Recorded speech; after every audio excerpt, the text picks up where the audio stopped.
There it goes.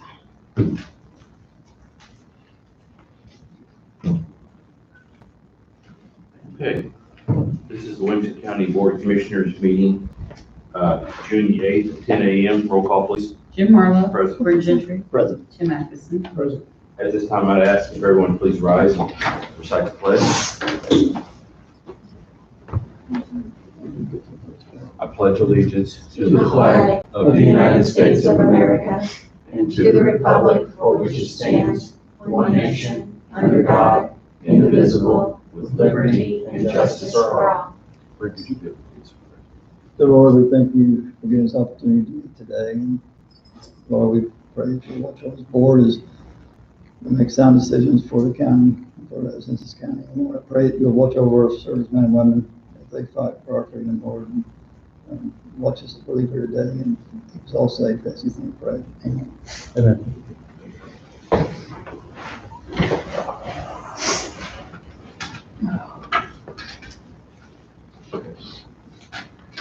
All right, first thing on the agenda, under old business, we still have the remedial court supervision program. Nothing more on that. I talked to circuit clerk, and they're getting closer to bringing us some information on this. That was as of about a week ago. So hopefully we'll have some information on that soon. All right, then. I have to think no business, but was that insurance deal that's been going on? I don't know. I'm gonna pass it out to you guys. Figure out what you want to do. This one that's we're getting calls on, retiree. This paper here is off the back of CMS booklet. And then at first I'm not so sure that I was big on what the issue was. But as I read this, and it's going to take an attorney to probably talk this now, but if you look at the resolution, it says back, I'm highlighted, I think it's on page 1, page 3, maybe 4. What page? Not the fourth one? It's the fourth one. It says, I highlighted, it says, medical insurance and prescription drug provider. So what this is saying is, and I've talked to so many people, but what this is saying is that. What section is that? Page 4. Oh, yeah, very. It'd be highlighted. Yeah. Oh, okay, I see it now. Okay. So, Julie, good, but, okay, so what, it's saying when you turn 65, you have the opportunity to go on to Medicare, okay, so, and most people obviously do. And then you have a chance to pick up supplement insurance. For a perfect example, Amanda, you were here, Wheezy. Okay?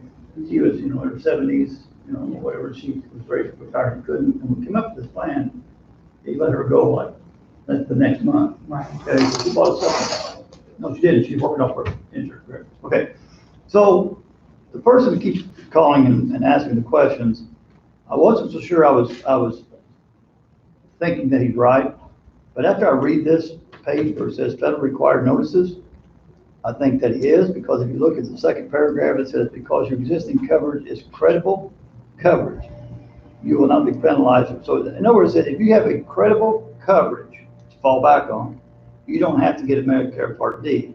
Julie, if I'm wrong on anything, stop me, because you're the insurance person. And so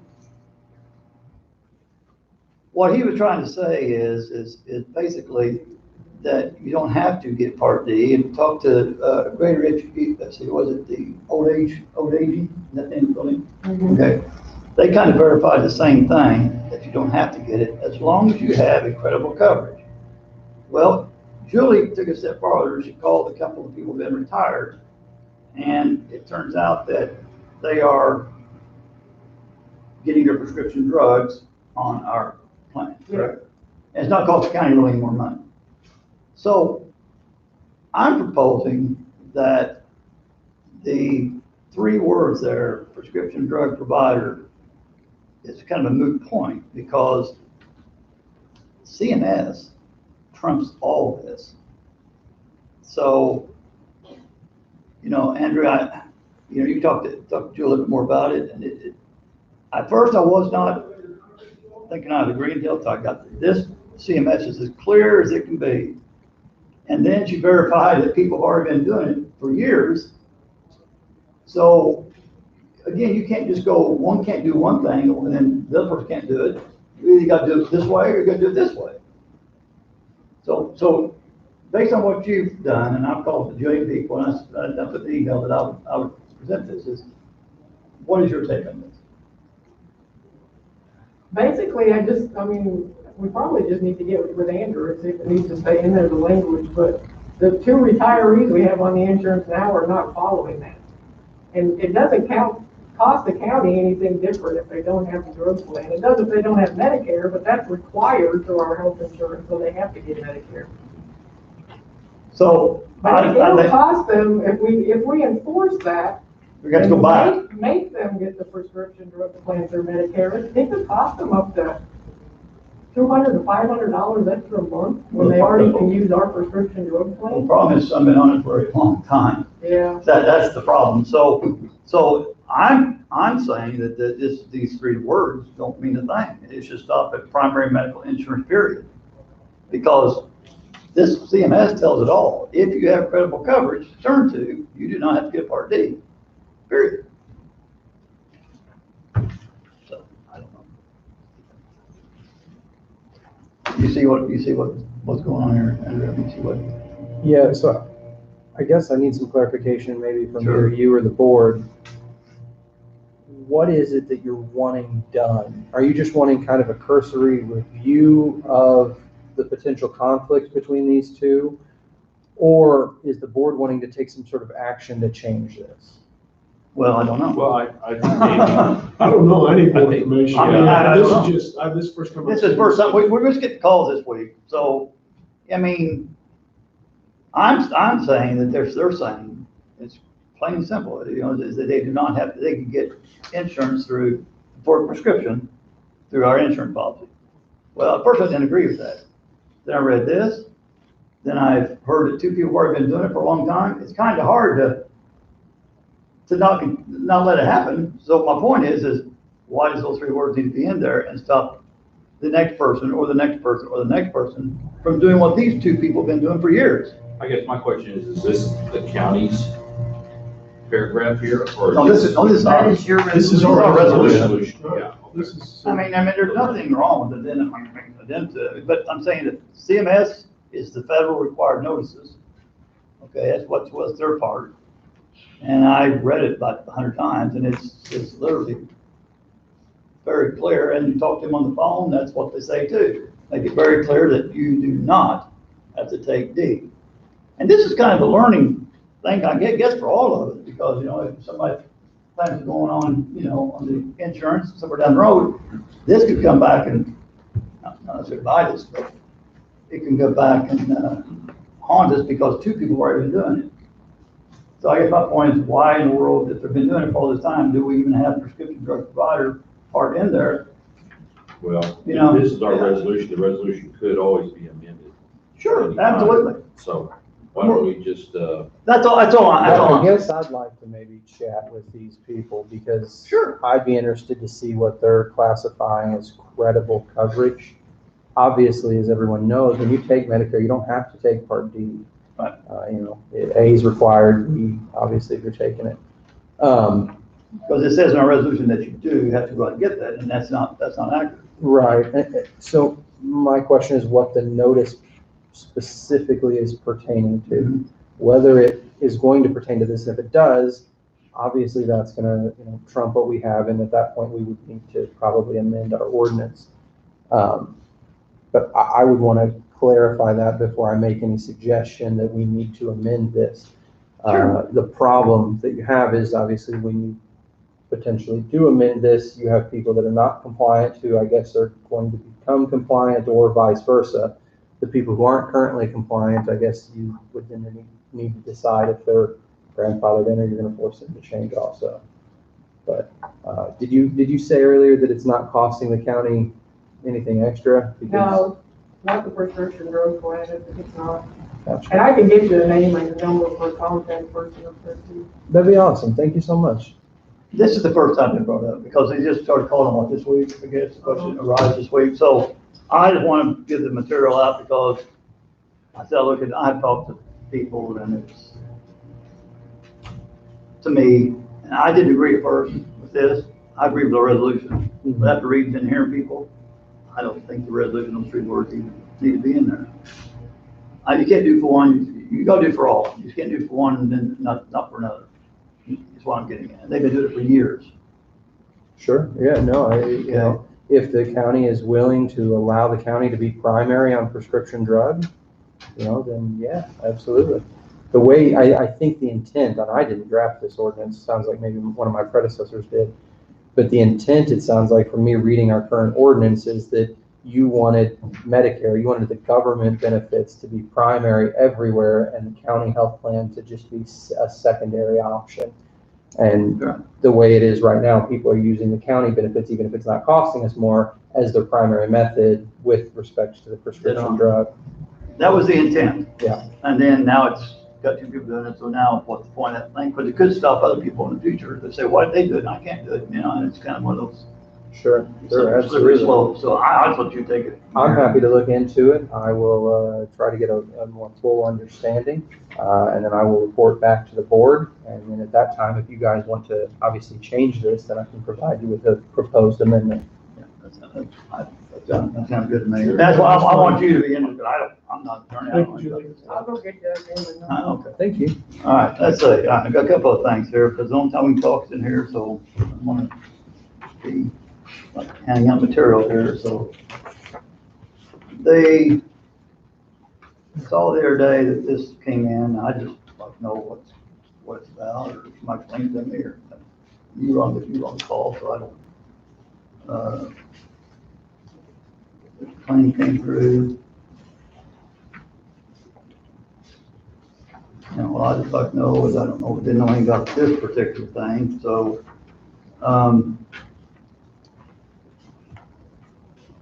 This is the audit, the 2019 audit for the PBC that we voted on in a prior meeting. This is the engagement letter in order to accomplish that. We had voted on in a prior meeting to approve for the 2019, not for the 2020. This is for the 2019. And the 2019, you can see the services will not exceed $2,500. Probably be less. that's an audit then, so what are they doing here? I mean, This is for to bring the PTC audit up to, and the county audit up to compliance. And in working with Doug Peebles and Pat Barger, they have provided all the necessary information. I believe this is going to be all well and good, taken care of. It's going to be, everything's going to be good after this. I thought you said that there was So, going to be an audit. this was- I misunderstood it, so. Yeah, this is all. Well, this is an audit. The 2020, now, the question on the 2020, we're still asking about what is the drop dead date on the 2020. I got two things to say about this. The drop dead date, and for the 2020, we also need to, I'll get in contact with Doug Peebles. In order for him to review the material, once we establish that drop dead date, she needs at least 2 months or 60-day window. So if the drop dead date is May the 27th, I believe it is, then for the 2020, which is already expired, she can't file for the extension on that until after the midnight on the 28th. So that means that we are delinquent at that point. So in order to review the material, she needs at least 60 days to review the material. So that means what I was going to get at with Doug, we weren't sure if the May 20th is a drop dead date, or if they get an extension, is the extension date, which is the 60-day period, the drop dead date, which would be July 27th. But either way, she's going to need about 60 days prior to review the material to make sure everything is complete before sending it on Sure. to the comptroller. So I'll try to provide maybe a little clarification. As Commissioner Gentry alluded to, this is kind of the only time that all of us can talk. Right. What I'm about to say may be a little repetitive, but I just want to make sure that everybody's on the same page. So typically, let's deal with this first.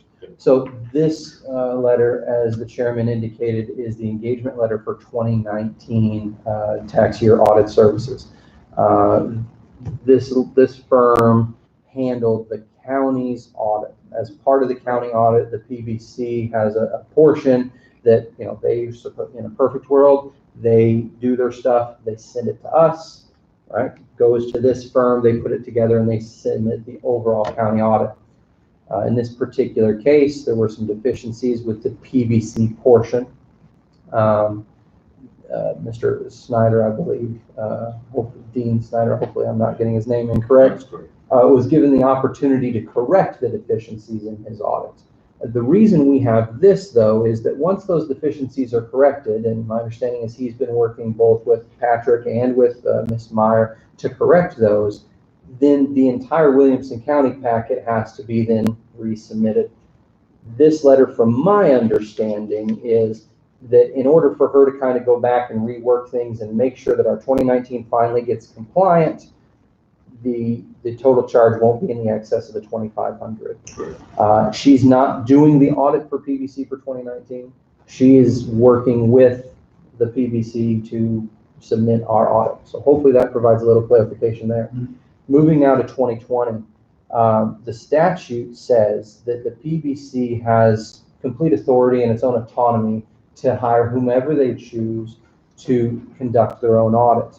However, they have to do it within a certain time frame. Now, the statute says that if they don't do it by essentially the certification date, then at that point, this body, the county board, can then step in and force an audit to be done.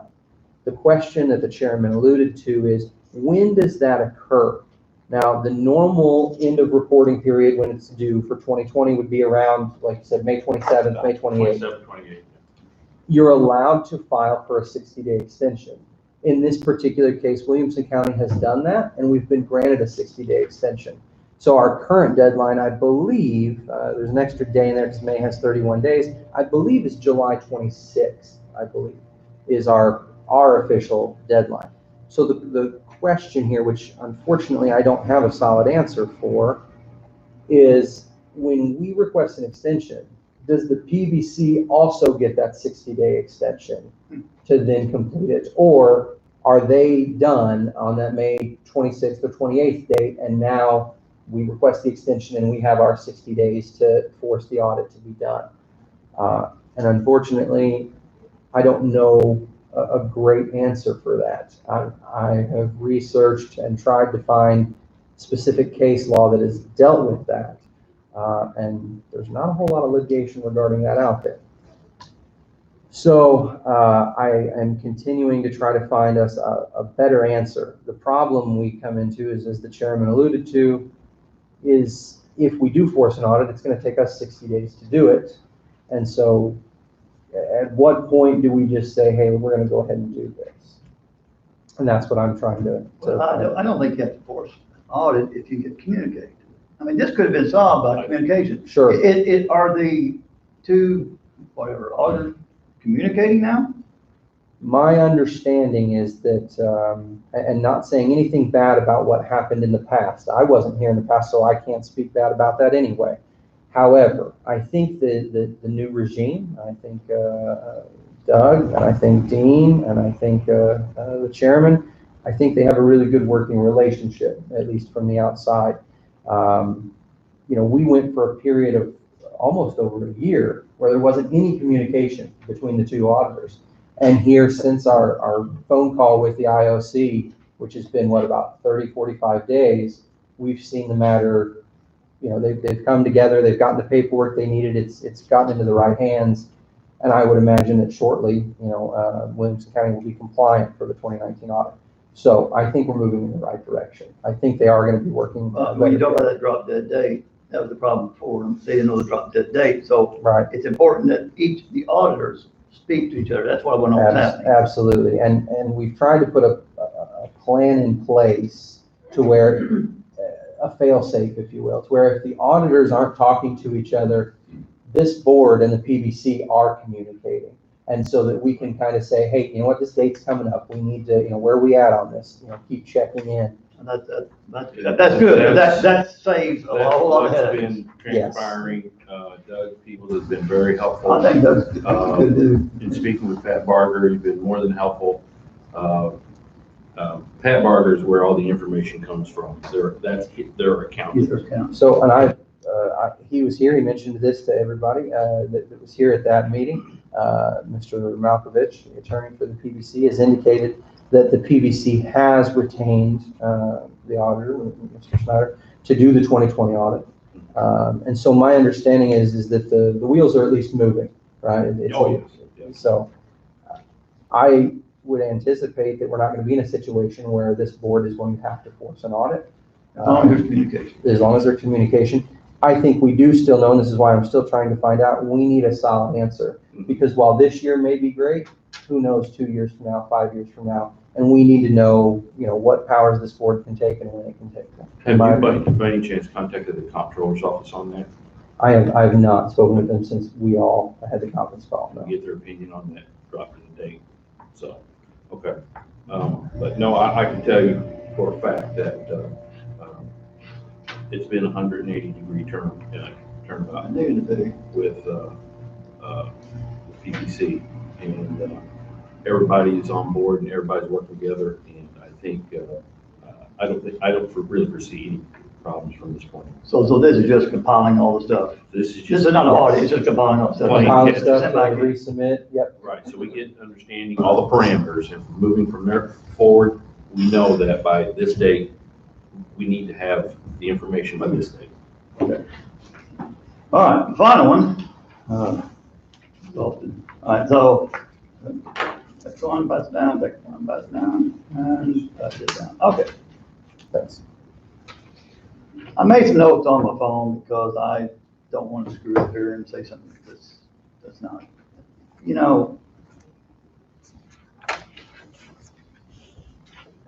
When we come in here, there's nothing better I would rather see than all of us go 3-0 on everything and walk out of here. That was what my hopes would be on a lot of things, but I've cast a couple no votes here recently, which is very unusual for me to do, because I don't have the same frame of mind, and it really bothers me. I wish we could, but I don't. So I'm seeing these bills come in for this Walker's Bluff Casino, and they're not very consistent. Okay, so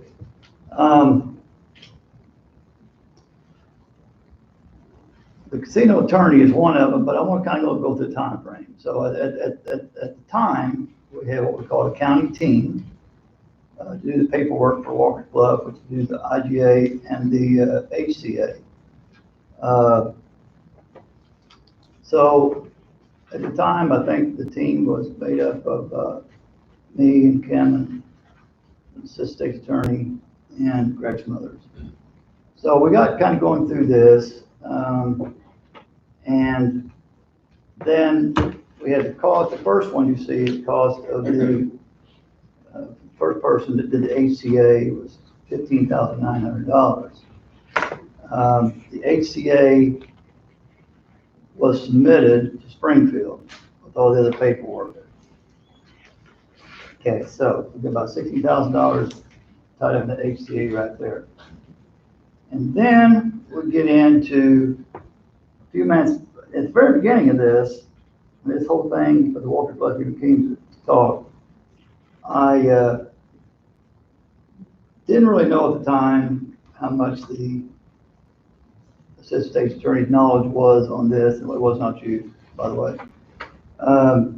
Then I kind of thought it'd be a good idea maybe get a better, more professional opinion on this to do paperwork to work with the state's attorney, which that didn't come to fruition at the time. So a few months back, I voted no on hiring. You guys want to go to the department, a casino attorney, and I voted no.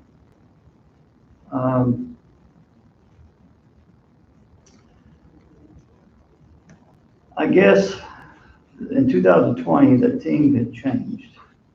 It had changed to Commissioner Axon, County Engineer, Kim Meyer, and there was no legal person involved in this. So that would be you. I guess is what I'm trying to say.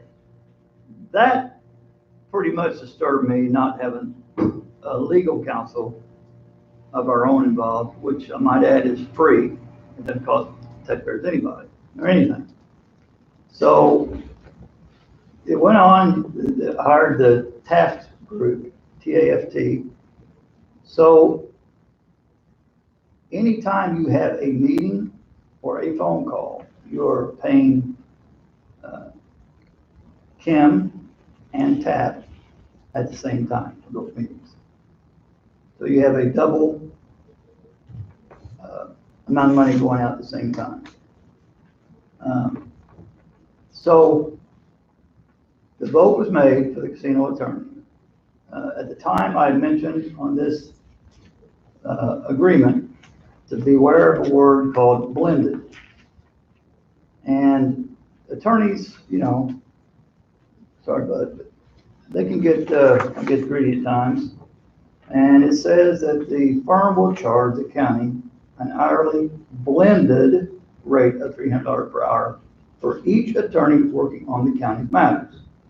Now, as I said before in the meeting, when you look at blended, you would be, let's say, you're $300 an hour, we're sitting at the coffee table at the law firm. You say, you know, you got knowledge in this, I'm $300, Jim's got more knowledge than me, he's $300, it could be $300, $600, $900. Who knows where the end is? So we got a bill at just recently. Well, the first bill says at the bottom of it, it says along the lines of the full amount to be paid by Walker's Bluff is $12,065.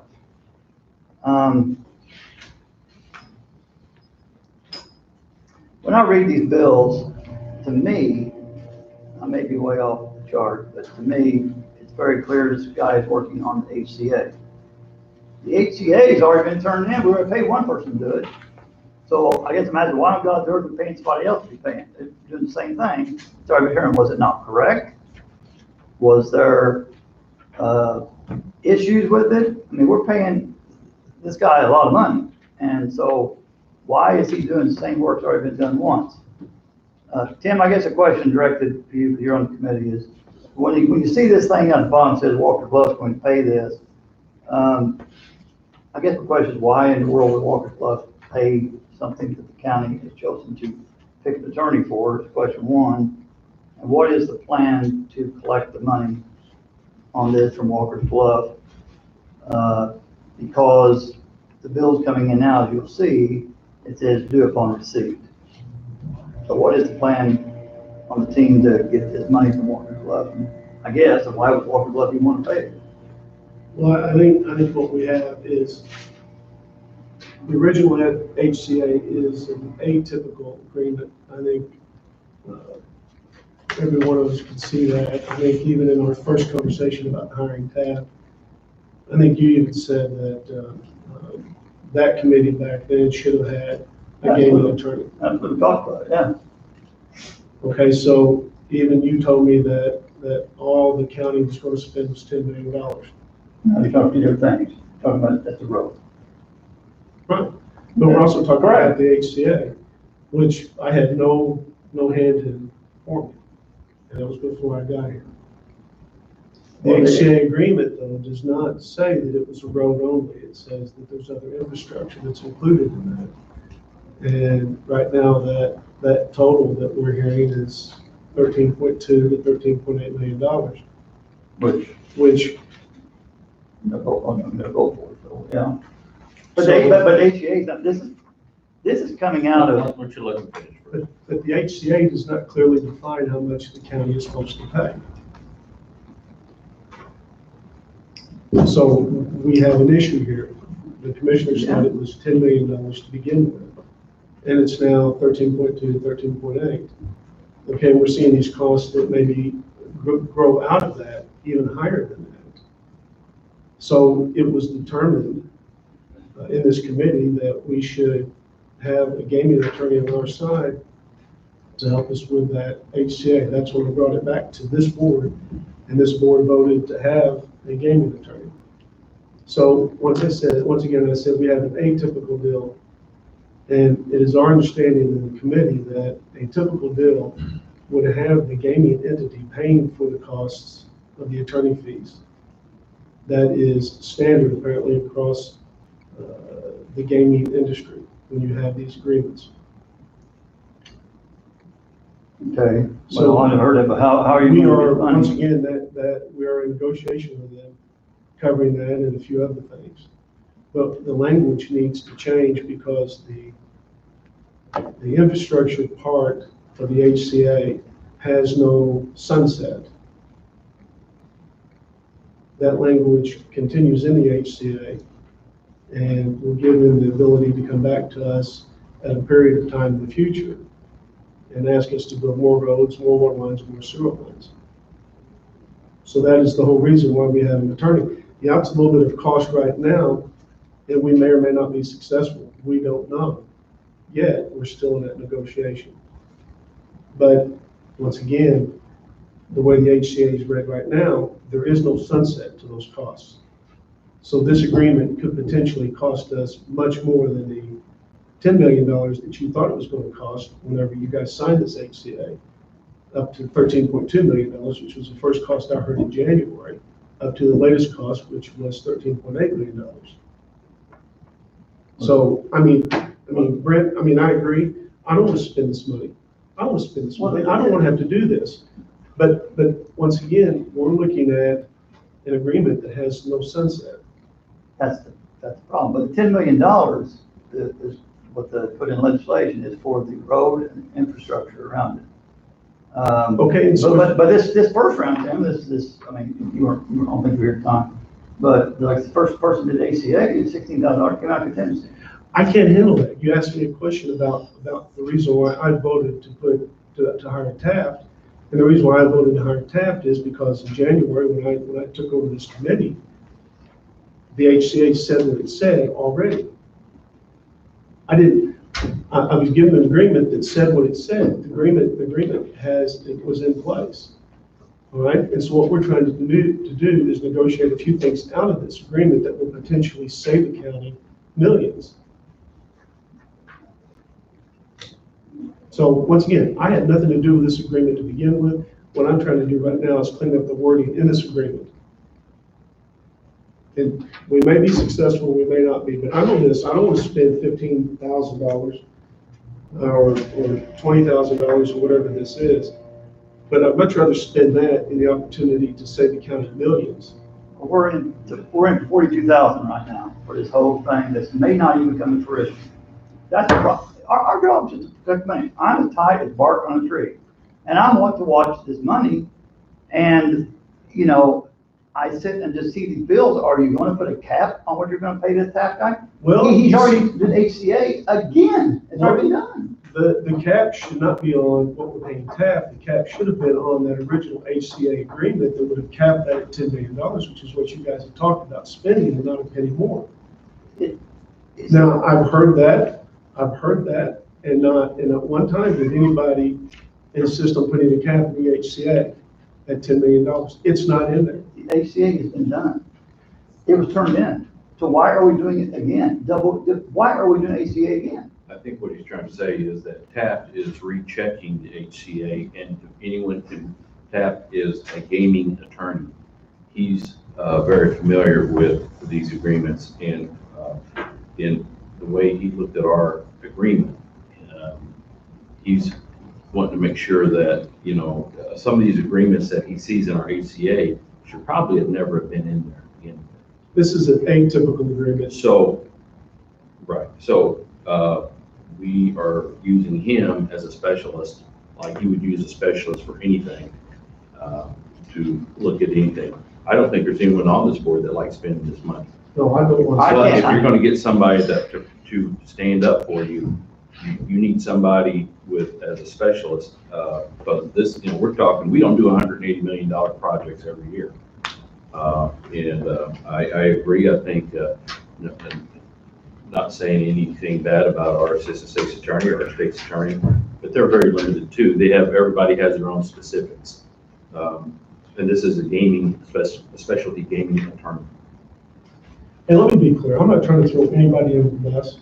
Okay, you asked a question and I answered it by saying that this is an atypical agreement. I'm not an attorney. I've never negotiated with gaming entities before. I'm just going to what I was told. It's a typical agreement. Typically, the developer pays all the costs. The county, the municipality, whoever the host community is not fronting those costs for the installation of a casino. Here it is. And as part of that agreement, there was no sunset of the clause in the HCA that says that we provide infrastructure. Well, common sense would make you think you're going to do it twice. I mean, well, but it it wasn't done the first time, is what I'm saying. And to address the issue of the blend that you were discussing, you're going to find that all professional services normally use a blend. Ms. Meyer uses a blend in her bills as well. Okay, well, that brings up the next thing. Well, first of all, we know if we're going to try to get Walker Bluff to pay a bill, that I don't see that's doing them a favor or trying to bring the project here, but keep tacking more money on them and spending because the project's already, who knows what's going to happen. So we're paying for something, but we don't know what's going to happen. And we keep throwing money out there. If you look at the bill on $14,000, I'm glad you brought up the blend, $14,966 in TAP. One person charged $825 an hour. What happens to the blend and the $300 agreement? Freilich, or whatever her name is. $825 times 15 hours is $12,705. It says the firm will charge the county an hourly blended rate of $300 per hour for each attorney. It's $825, and then you go down below, it'll say 3 hours of Kimberly, somebody here, Cap or Cope or someone, $665. Okay, I see this. We're just. I see this. I'll call. Something's not right. I'll call Mr. Freilich and we'll get that rate adjusted. That rate should have been $300. Well, But the sign is already signed. I mean, the claim's already signed and paid. if I can interject. Bring it on. There's two separate bills here that you'll want to look at. The first one is the one that Commissioner Gentry is pointing out right now, which is where, and you will see in your engagement letter that Cesar, the head partner, his hourly rate is $825 an hour. That bill is correct in my opinion. The second bill is where you do see the blended rate, and on the second page of it, the bill for $4,000 and some change.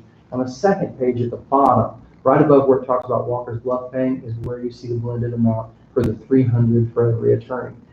I think there may have been some confusion, and for one project, maybe reviewing this HCA agreement or the HCA agreement, they were going to blend it, but for all other services, potentially they're not. I don't know. If you do recall, and I'm not saying anything negative or throwing anybody under the bus, but the state's attorney's office did not recommend that the board go with PACT because of that $825 an hour bill. One other thing I'd like to point out briefly while I have your attention, I would check the bills, both from Hudgens and Myers and from Taft. We already know that the bills coming in from Taft there's been maybe a mistake, I'll call it that, made in the past with some phone calls to one of the commissioners that never happened. When you're dealing with $825 an hour or $300 an hour, even half an hour, 0.5, is a lot of money. It's a lot of taxpayer dollars. Looking through here, have seen 3 or 4 places where they claim they've called the state's attorney's office. I can tell you that I've never spoken with this law firm. That's my point. So when you talk with me, I do not believe so. I will double check with Brandon. However, Commissioner Tim, when you do call him, I might ask about those things. The other question I had was on the Hudgens and Myers bill. On the second page of it, it looks like she billed 45.5 hours, and it looks like she bills this quarterly for the Walker's Bluff committee hours, 1/1/21 through 3/30. just looking through the other bills and comparing it to the Taft, it doesn't look like there's anywhere near that. So I guess my question is, did the committee meet in January and February for a significant amount of time? We had a few meetings in January. Okay. We did have meetings in January. I didn't start until March, so I don't know. And that's just what I'm not saying that the bill's wrong or that it's inflated. I'm just saying that it's something probably to look at. We do have a blended rate, as the chairman did say with Hutchins and Myers. It's rounded off at $150 an hour regardless of the service. Well, I'm not, look, I was gonna say, Tim, why don't you check with, I'll check with Sid. Sid on this, Yeah, see if this is accurate. Right. If there's anything that needs to be addressed or whatever, bring to their attention. I mean, we're keeping our meetings with him down to the barest minimum.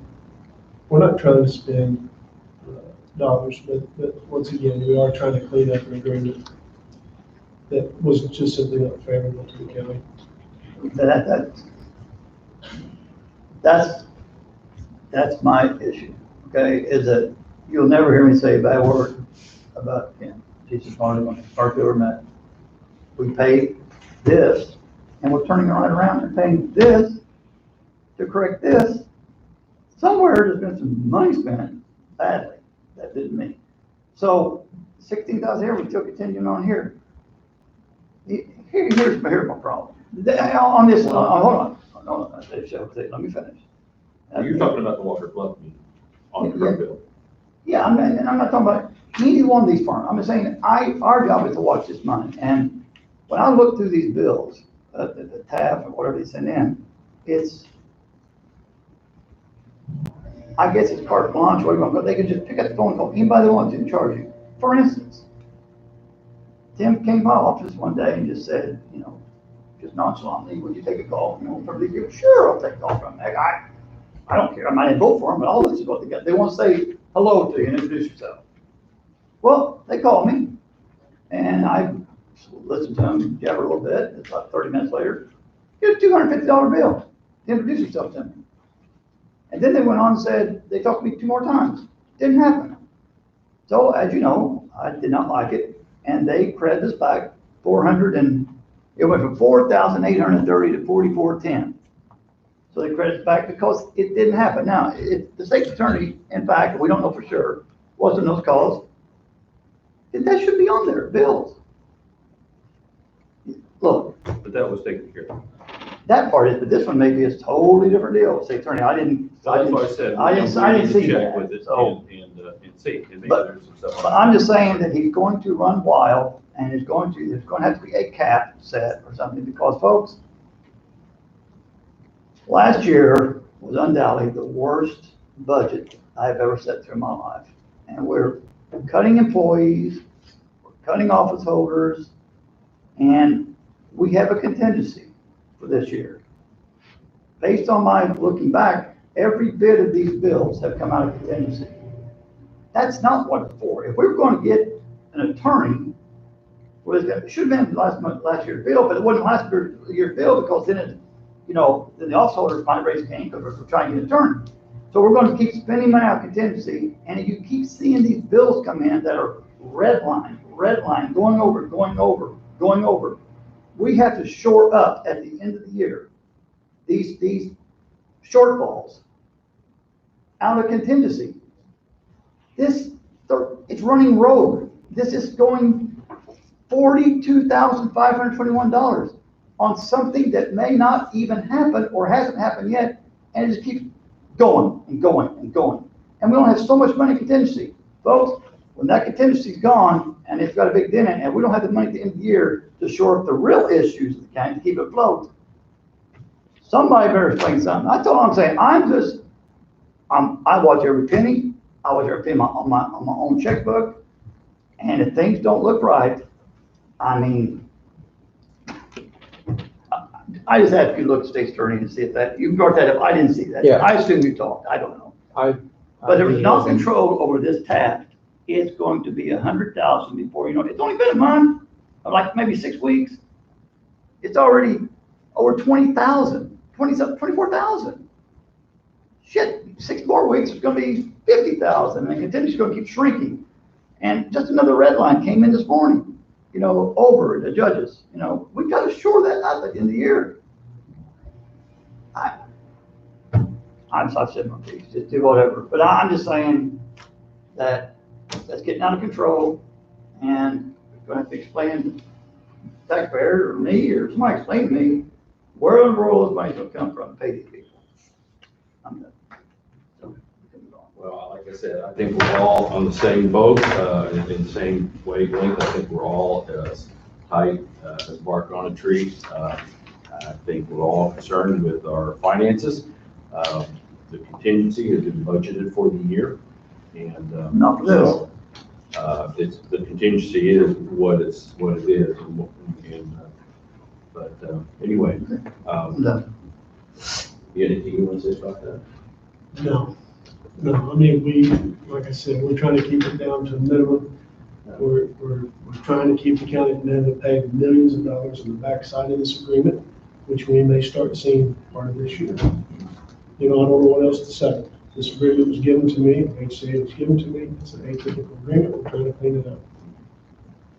And you'll check on with I'll Tab. check with Taft about that. Brandon said he's never spoken. Brandon just wrote back, says he's never spoken to the attorney firm. So there's again, So there we go. what I just got done saying, that these are not being read through, and we're just throwing money out there because he says we owe it. That's total garbage. Tax dollars just thrown out the window just because he says so. I'm all ready with my piece, I'm done. Okay. Move on. Andrew, we have under new business, we have the raffle poker run license application for Pyramid Acres Marina. Have you looked this through? I have. I've had the opportunity to look it through, and in my opinion, the application meets the requirements that have been set forth by the county. So we just need a motion to approve it. I'll make a motion to approve this. Will second. Jim Marlowe? Yeah. Rjr Gentry? Yeah. Tim Atkinson? Yeah, Okay. The next one is the special event liquor license for the Elks. Just for July 4th. Or This is the special event liquor license. No, they're having a, It's for June 13th. June 13th. Oh, yeah. They're having an event down there, and if you recall, I brought up at our last meeting, I think they're gonna build a facility to where they can host, weddings and other events down there. So this is for one of those special events. They got the property to do it, that's for sure. Okay, is this good with you? Fine with me, yes. I make a motion to, special event liquor license to, make a motion to pass that. Jim Marlowe? Yep. Rjr Gentry? Tim Atkinson? This is for the rabbit, and we have to take them on also. So. So the certificate of insurance goes with it. Everything okay? Okay. Didn't they have to do second license? This is one application. Okay. You good? Okay, the next one is for the fireworks permit for the Elks for the 4th of July. Normally they're running behind on this, but, we got it ahead of the game this year. So everything looks good on this, I believe. Andrew, have you, looked at this one as well? Yeah, everything looks fine. I'm not gonna be one to stand in the way of a good time with fireworks display. You be down in the front row. They use a licensed pyrotechnics company. They do it every year, they're good. Yeah, I'll make- everything looks fine on the I'll forms. make a motion to accept. So, Jim Marlowe? Yes. Rjr Gentry? Yeah. Tim Atkinson? okay. I got a notice from the village of Pittsburgh that we have a couple of sewer credits. The first one is for Rjr Rentals. They build a pool, 6,000 gallons. This is a one-time fee, and I did ask Kyle, do you keep check on this or keep a record? And yet he said, he assured me he does. So we do credit. You keep the record. They keep the record of, if they Make sure it's fill the legit. pool, they get a one-time pool fill credit, of the sewer. And so the amount is for $44.10. So I just need a Make a motion to motion. set that up. Motion. Can you get a motion? Yeah. Second. Jim Marlowe, Yes. Rjr Gentry, Yes. Jim Anderson. I have another one for White Ash resident Jason Jones. They filled their pool. They need a credit of $75.12. Once again, Kyle double checked, make sure this wasn't a second time or anything like that. So we're good on that. Make a motion to set that. Second. I'll second. Jim Marlowe, Yes. Rjr Gentry, Yay. Tim Anderson. Okay. I need a motion to approve the minutes of the May 18, 2021 meeting. So moved. Second. Jim Marlowe, Yes. Rjr Gentry, Yay. Tim Anderson. I need a motion to approve the minutes of the May 11th, 2021 meeting. So moved. Second. Jim Marlowe, Yes. Rjr Gentry, Yay. Tim Anderson. Frank, you want to read the Sure. separate reports? Accept reports for public defender reports December, May, through May. Winter County Clerk fees account, April. Winter County Clerk Real Estate Trust, April. Winter County Clerk Mobile Home Trust, April. Winter County Clerk Vital Records, April. Winter County General Fund report, May. Accept those reports for filing. Okay. Under resolutions, we have the 14th Amendment to the ordinance known and designated as the liquor license control ordinance in the county of Williamson. And what this is for the Elks as well. What we're trying to do is, instead of coming to us and getting an approval every single time they have a special event, they'd like to go ahead and get is it a Class E? Is that what it is, or a Class A? It's a classy. Class E license. The fee on that is $1,100. They paid $250 for the special event one for this month. But they'd like to go ahead and get the special event yearly license. That way they don't have to keep coming back to us every single time they have a special event. So, to be clear, is that they want to do the 250 plus 1,100, they want to incorporate the 250 into 1,100.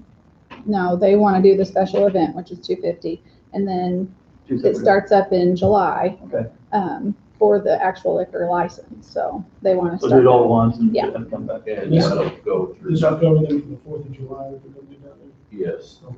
and that'll go through June 30th Of next year. of next year. So we just need, I think it's the simplest way for them, honestly, instead of They come back and forth. Yeah. We're still waiting on the fingerprints to come back on that, Correct, so it would be that's- contingent.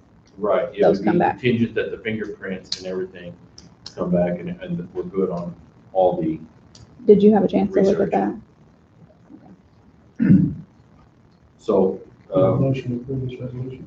contingent that the fingerprint report comes back. Motion to approve resolution 2106/043, contingent on fingerprint. Got something? Jim Marlowe, Yes. Rjr Gentry, Yeah. Tim Anderson. Yes. Here we have a sale to new owner, Barnett Real Estate Development, or Real Estate and Rental Development. Make a motion to approve sale to new owner, Rjr Real Estate, bill value 2106/0844. Jim Marlowe, Yes. Rjr Gentry, Yeah. Tim Anderson. Okay, we have a Housing Authority Board appointment. Specific to any single person, this amends the Yeah. entire ordinance. So this right here. David Melby's term Because they will be. that expired May 21st. Thank you. And there's a request for him to be reappointed. To serve another 5-year term commencing on, I would imagine the 22nd of May, retroactive in expiring June 8th of 2026. It, I mean, just, there's no way to do it. Dave Belly is so smart. I mean, I encouraged him to get on the board when they were in trouble. Man, this guy's smart. I highly recommend him. So if y'all, That's fine. good. I'll make a motion to put Dave back on the board to Housing Authority, Resolution 2106-08-45. Jim Marlowe, Yes. Brent Gentry, Yeah. Tim Anderson. Okay, at this time that we open the meeting up to the public, if anybody has anything they want to say, I know we have a few guests here. I have been in contact with Michael Barry concerning the animal control issue. Would that be you, Mr. Barry? Would you like to come forth and explain? Guess what you get to do? You get to stand on the golden edge, so the camera can see.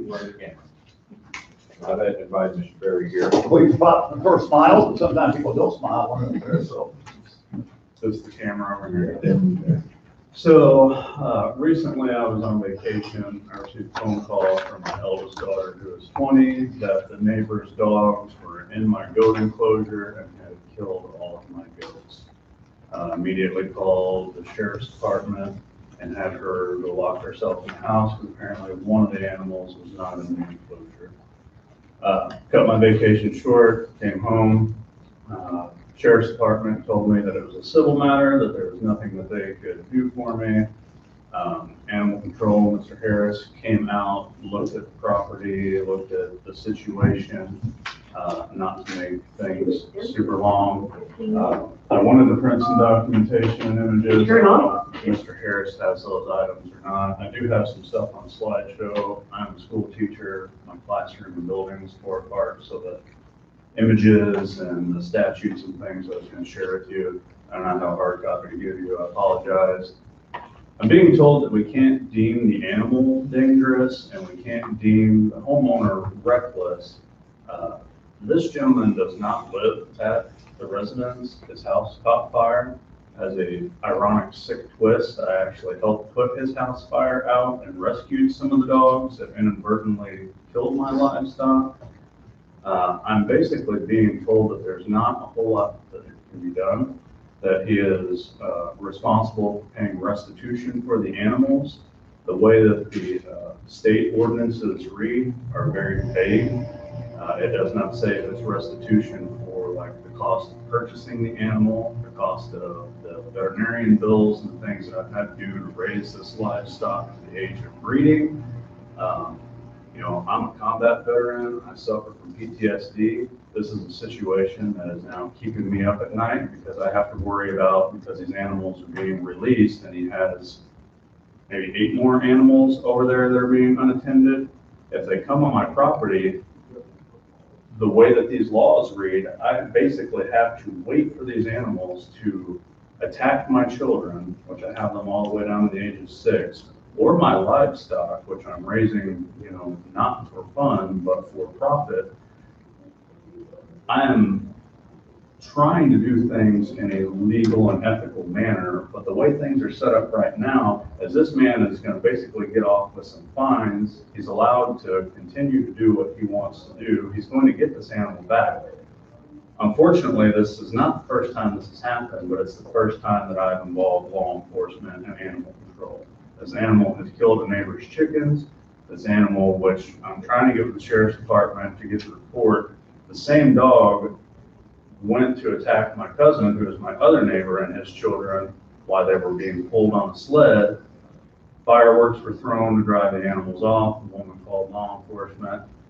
What I'm getting at is there have been multiple issues with this homeowner and with this animal. Unfortunately, they were not documented, which, you know, shame on me. I was trying to be a good neighbor. I would like to see some things changed here. I've spoken with Franklin County Animal Control because I'm kind of getting what I feel like is the runaround as far as like, you need to handle this at a state level. You have people at state for telling me you need to handle this at a county level. Franklin County says that we can take any of these ordinances and make them more strict. We just can't make them more lenient. The second issue is the fact that this gentleman has at least, I know you have a number you can share, I have seen a multitude of cats running loose. We don't have a cat facility. I'm an art educator. I advocate for education all the time, write grants, you know, I'm in the media and doing things consistently. I'm willing to even turn this into some sort of an initiative to help you raise funds, because I hear you talking about projects that or hemorrhaging kind of deal. This is an issue that in this day and age, I feel like we should have a solution for. People should not, when I lived here in Marion on Boulevard Street, I consistently took cats to Mr. Askew because people just leave their trash out or feed these animals. They're feral, they're breeding everywhere. It's a constant issue. So I guess what I'm asking today is, one, I would like to see this animal deemed dangerous. I have some things on my computer that I can read off. If it comes to that point, I would like to afford Mr. Harris's opportunity to say what he needs to say. I would like this homeowner, he says he's going to get rid of the animals. I don't really believe him. They're animal hoarding people. Their previous house also mysteriously burned down when they lived in Sigler or in Royalton, and animals were found locked in the garage. Once again, in my definition, hoarded in the garage. Whether this is a mental illness or these people think they're doing right or what, I don't know. But I do not want to live in constant fear of, are my children going to be okay playing outside? I have 3 calves that are outside. I need to replace these goats, but if the animals are going to just continue to be a problem, it's not in my financial interest to continue to do that. So I'm looking for some assistance out of this county board, I guess, to deal with this situation and try and shore things up, because I'm not the only farmer that has had these issues. Everyone around me has had these issues.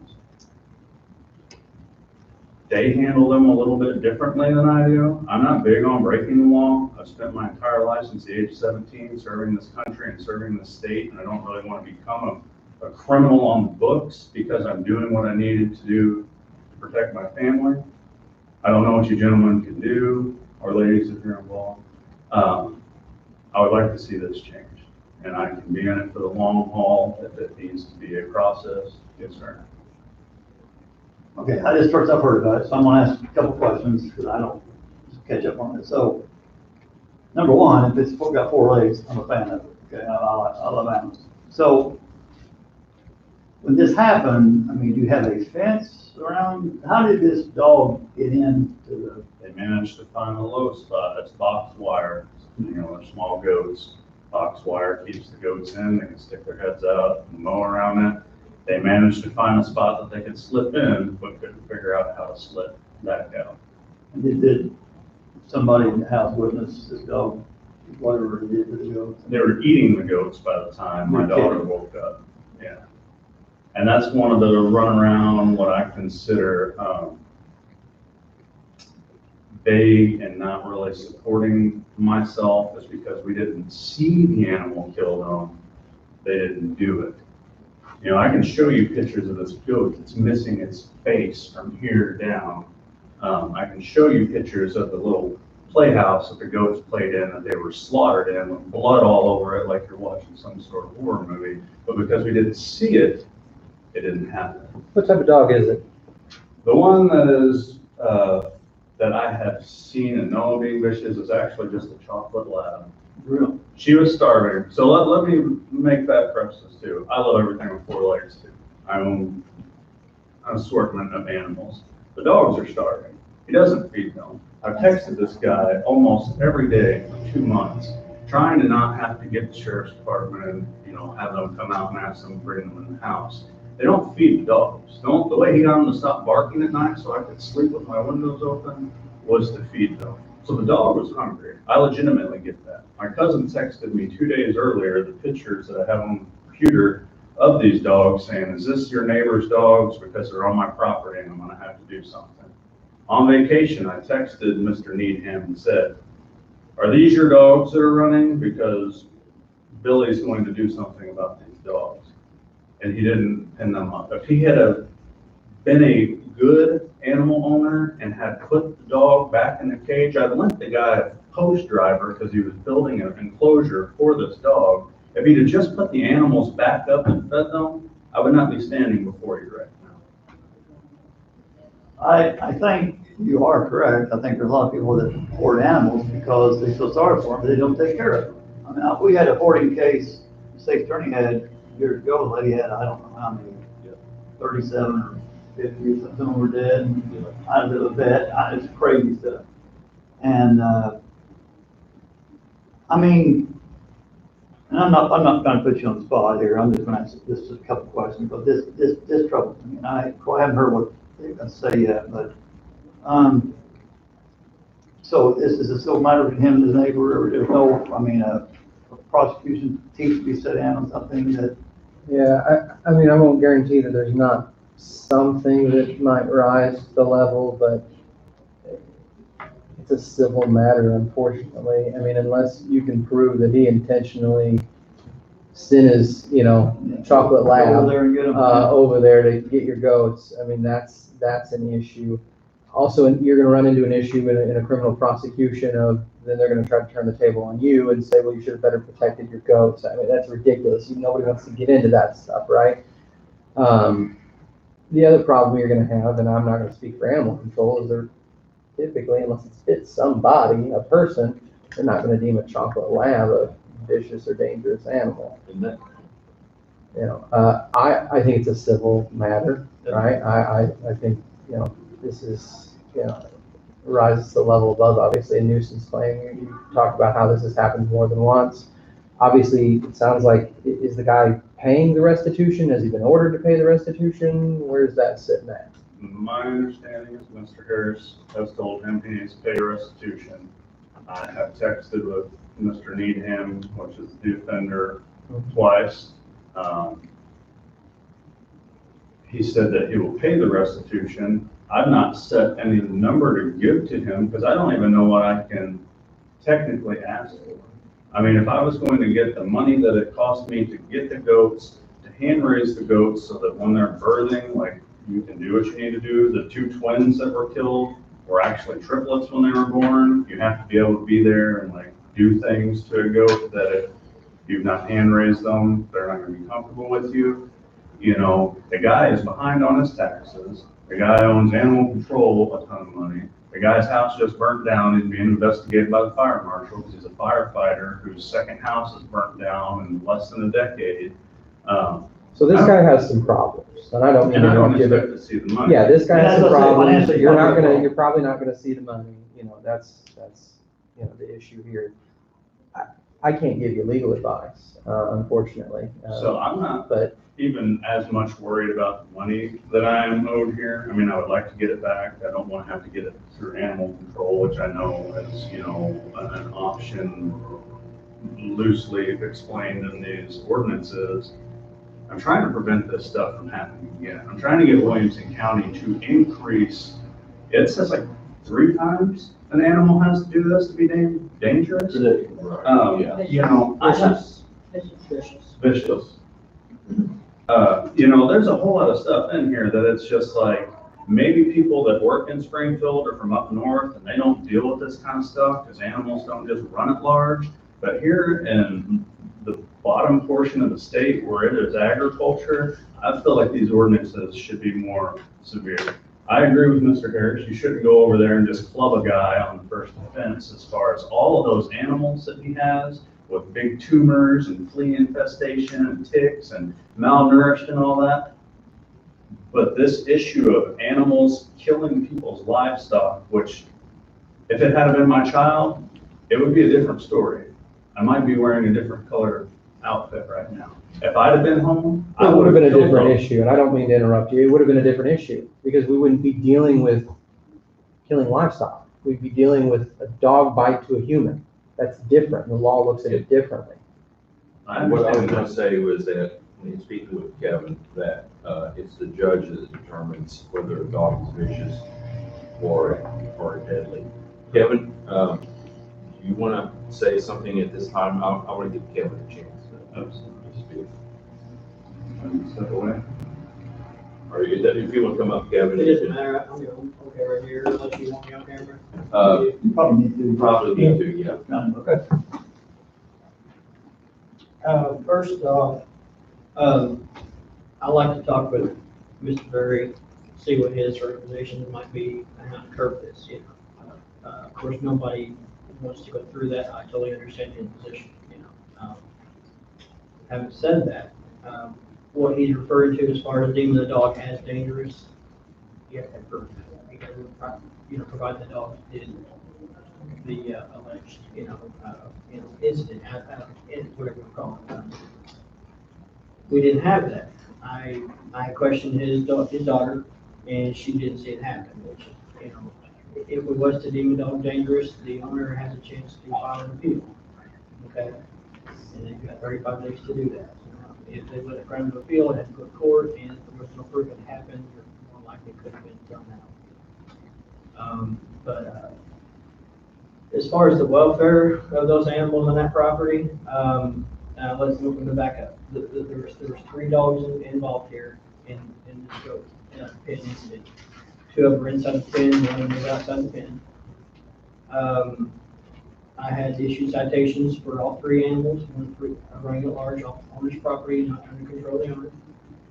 I give them the option of surrendering all 3 animals to the county, okay? They chose not to.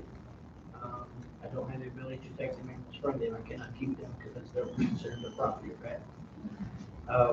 And that's from state statute. Correct. Am I correct on that? Correct, yeah. So they did surrender the 2 of the 3, which were 2 younger dogs, 6 months old pups of the mom dog, the chocolate lab. I consulted with Stacy Ballard. This is Stacy Ballard, Department of Agriculture, to make a decision on which way to go. After about 4 days of phone calls with her and talking back and forth and see what we can do, 15 minutes. we deem the dog under state law as a potentially dangerous dog. Okay, what that means is that if it's running at large, 3 more dogs, not under control of the owner, we can deem it as potentially dangerous, which requires the dog to be spayed or neutered within 14 days, microchipped, and obviously the state law requires rabies vaccine anyhow. So that's the route that we went. Okay. The owner did come to the pound. I did impound all 3 dogs on that day of the incident. We had a holiday on Monday. They came to my facility on the Tuesday, paid the fees they owed the county for surrendering the 2 dogs, paid the impound fee for the other dog they wanted to reclaim, the chocolate lab. Issued 3 citations and began talking to Stacy about doing a dangerous or potential dangerous process. And that's what we determined we could do at that point. I've talked to Mr. Berry a few times on the phone regarding what we can and can't do, and I totally understand his position. Like I said, I'd be open to any type of suggestions on what he thinks would curb it in the future. Whatever will make the community safer to prevent problems like this. I agree. I mean, Stacy's more in her field than this, but up in Springfield and the Chicago area, Metro East, whatever, they may not have these issues like we do down here, and I can understand that. However, we only enforce what is on the books. The state law allows us to. What does it mean when the dog's considered vicious or deemed to be vicious? What does that mean? Okay. You said it takes 3 times. 3 bites. Three 3 incidents. bites. Three incidents of the dog being anywhere other than on its property. If I'll give you just a, I'll give you an example of a few situations. If let's say you got a dog that is running loose off its property, not under control of its owner, just free roaming, attacks another dog, kills it, causes serious injury to an owner or a person rather, we can deem a dog as a dangerous dog. What that entails, it requires a spay and neuter within 14 days. It requires a microchip, a current rabies vaccination. If the dog is in public, has to be on leash with somebody 18 or older. And there's a few other steps that can be taken, but not required. Yes, that's right there. So I'm just show you the definition. So that would be dangerous one time. Dangerous dog. You have to have a second incident. You have to have a third incident. If you've got a second incident and you've got a third incident, there are state laws that require us to write citations based on that state law for allowing a dangerous dog to run loose. Okay, we can do that. We can write citations in the county law for letting the dog run loose. If it gets to a third time, we can a judge has to determine this to deem it vicious. Has to go to the court system, and then at that point, a judge can determine if the animal is forfeited to the county or shelter, whoever, euthanized or whatever the judge may see fit. So we have 3 times, that's determined by the state statute. Or is that our county law? That's deemed vicious. That's, That's well, to deem it vicious. well, yeah, Or it can be to cause seriously injure, to cause serious injury or death, then you could go straight to, straight to vicious. Mhm. But that But has to that's go only through the for, courts. for a person, not for them. and they can still get the animal back. Right. Could you not, and I'm just doing hypothetical, but on the first instance, if the dog bit the goat 3 different times in attacking the goat, couldn't that be 3 separate attacks? I On one animal, on one trip? I don't know, Stacy. That's kind of where I was It's, headed. it's a 3 separate incidents. That would be considered one incident. Full incident. I mean, that's how I So- would interpret it. So the state law trumps any ordinance we do. But you guys can be stricter than the state. Well, we need to cut down on Right, the what issue. Mr. Berry was I'm all for the strictness of it. Franklin County has, because I've been working with them, I reached out to Dave Stubborn, I've worked in a relationship with him. Franklin County has gone stricter on most of their stuff to protect their people and their people's interests. Yes, ma'am. Can I say something? Yes, ma'am. You know, If you I'm could, please. Would you like to? sure, I don't even have anything to do with this, but, I guess my question would be, the owners, are they, breeding these dogs as for a puppy mill? Because Missouri had a real problem with that. And I can tell you that Labrador, is a Labrador Retriever. They are not vicious dogs.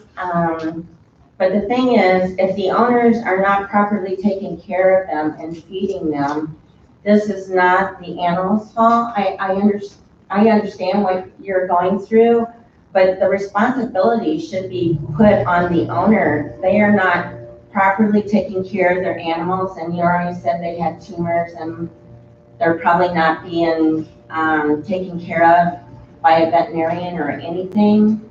So my question is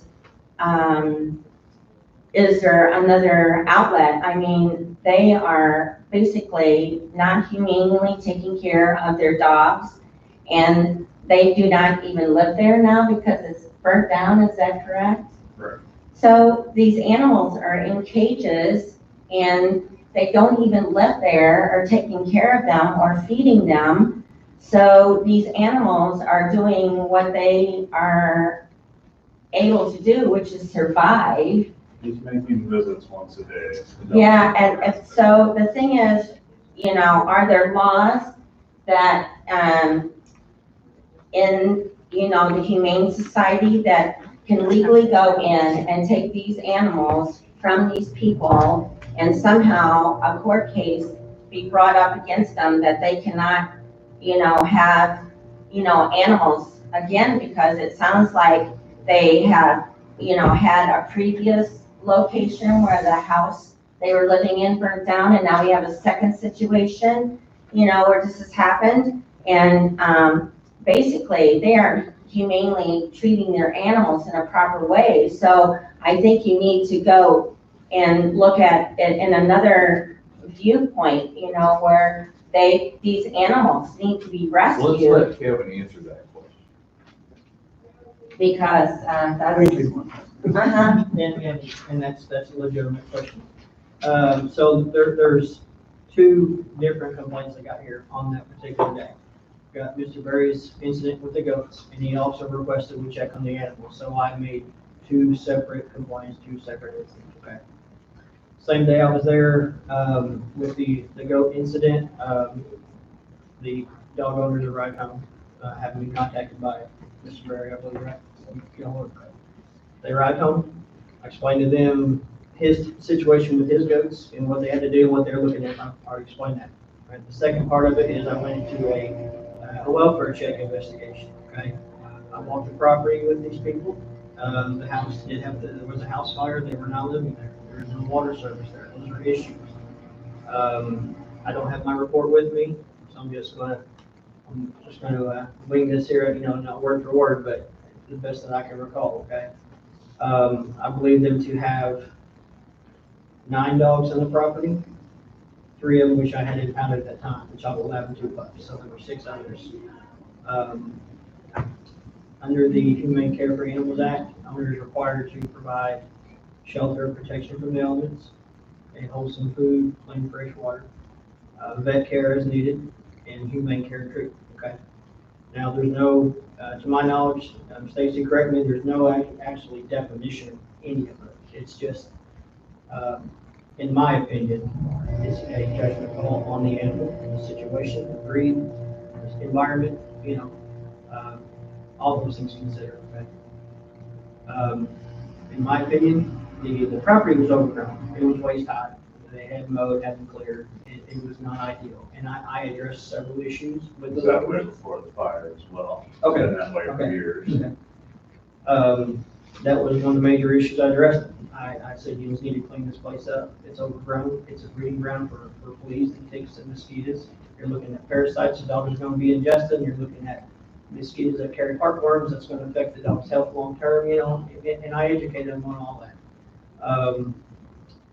There were, every dog on the property was secure except for one dog, excuse me, 2 dogs in particular, 1 pup and another dog, which is in particular that Mr. Barrett's referring to. All of those were secured on sufficient length of a tether, capable of what they were using. All the dogs had adequate shelter, had dog houses. The 3 of the 6 dogs, in my opinion, look to be in fairly good condition. I've been on the patrol, I've seen far worse, I can probably say. I'm not saying it's right, but just based on my experience and what I've dealt with. 3 of the dogs needed medical care. 1 of them immediately, which was the one with the tumor on. I explained to them that they needed to take the dogs to the vet. Most of the dogs Have they probably. taken him to? I haven't, not yet. I was there last Friday to do a follow-up on the welfare, and I have not talked. I mean, when you saw that, did they, and you told them about, had they already taken the dog to? No, they had not, no. And what I'm leading up to is, okay, they've got, and this is just the dogs, and there's probably 12, 15 cats and kittens running around the well. These people are overrun with animals. I explained that to them, and they were very cooperative with me. They listened to what I had to say, and basically what I told them is they need to get their numbers down. And I put them in contact with rescue groups in our area, people that can help them spay and neuter, all the avenues that I know about that may help somebody. I'm going to work with them about them surrendering more of the animals to us, the dogs in particular, because we don't house cats. But I'm going to put them in touch with rescue groups to try to get their numbers down. I verbally basically told them that the 3 dogs that I had the most concerns about need to be seen by a vet. And what we like to do is try to give them a chance to correct the issue first on their own, okay? A couple of dogs, I'm not a vet, I don't claim to be, but in my opinion, from what I've seen, probably just a deworming, a flea tick, medication, better quality food. Because what they were doing, they were buying the cheapest food they can get because they have so many to feed. And I just don't think they're nutritional value what they're feeding. Okay. Yeah, right. Kevin, so when you took the welfare check, was there adequate water and food at all places for all these animals? Food was sporadic. Some dogs have food, some didn't, but that's the dog itself. Some dogs will eat anything you put in front of them in a hurry. Some dogs will eat when they want. The water was an issue. Most of the dogs were tethered under trees. We had a real heavy rain. It was wet that day. The water was dirty. Probably had dirt and bugs and things falling from the trees, or whatever. That was addressed. That was an issue that was going to be done and corrected that day. Well, the reason why I asked But that, they did have water, yes, but for every animal out there. every animal had water, yeah. Mm-hmm. Could that have been from the rain? Well, Stacy wants to say something. So, as Kevin mentioned you, the basic, Humane Care for Animal Act owner's duties, okay? So it is very vague, and the animal does not have to have food in front of it at all times. Now, we always tell, like, Mr. Berry said, that, the gentleman shows up at least once a day, okay? There may be dogs that wolf down that food in 3 seconds, and there may be dogs that just pick at it, so that's why you may see food with some and not others. Some dogs may knock over their water container. But unfortunately, there's no state law that says that person has to be there 3 times a day, 2 times a day. And what we run into a lot of times is, as long as they provide the minimum requirements, it may not be how I keep my animal, it may not be how you guys keep your animals, but as long as they provide minimum requirements, our hands get tied and we can't take the animals away, because we're gonna bring the case to the assistant state's attorney and be like, okay, this is what we're looking at. Well, but they've been coming there and they can show proof that, they're doing this and they're doing that. And it may not be the Iams or Oopa or science diet, it's Old Roy or Alpha or something. And so it's a constant babysitting job. Now, I even talked to Kevin, I gave him the list of rescues I knew. He said, yep, I've already given him those names. He's really been trying to talk to me about it, and I've talked to Mr. Berry too.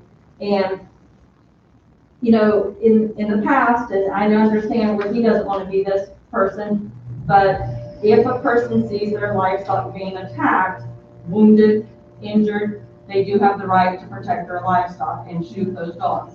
He's trying to be a good neighbor. He's trying to not have to do that. I totally understand. I wouldn't want to shoot an animal, for that reason. So I don't know if it's better if you want to limit the amount of animals a person can have in the county, if you want to put better enforcement down for running at large, but it's gonna happen. I mean, we're out this. Is there a county ordinance in any county that you know of that would have stopped the situation from happening? So Clinton County or Jackson County, no other county would have an ordinance that would have kept this from happening. No, because dogs are gonna get out. Okay. Dogs are So gonna. then the next question is there a county ordinance someplace that would be able to keep it from happening again with the same animals? Franklin County did pass an ordinance that limits the amount of dogs lesser than what we're seeing right now. That would not necessarily have ended or stopped your problem, because they Not if kept it's less dogs crime.